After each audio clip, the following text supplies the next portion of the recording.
আজ আমরা ঘুরতে ঘুরতে পৌঁছে গিয়েছিলাম খিদিরপুরের জগন্নাথ মন্দিরে। আপনারা পৌঁছে যেতে পারেন খিদিরপুরগামী বাস বা ট্রেনের মাধ্যমে। বাসে গেলে খিদিরপুর নেমে বাবুবাজারগামী বাস ধরে জগন্নাথ মন্দির বললে মন্দিরের গলির মুখে নামিয়ে দেবে। ট্রেন এলে ট্রেন থেকে নেমে হেঁটে 2 মিনিটের রাস্তা জগন্নাথ মন্দিরে মাইন গেটে প্রবেশ করে। প্রথমে মন্দির দর্শন করে সকাল 10টার মধ্যে পৌঁছে যাবেন ভোগের কাউন্টারে।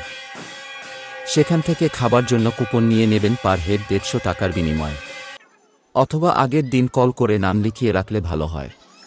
ভোগের বিতরণ শুরু হয় 1টা দিয়ে।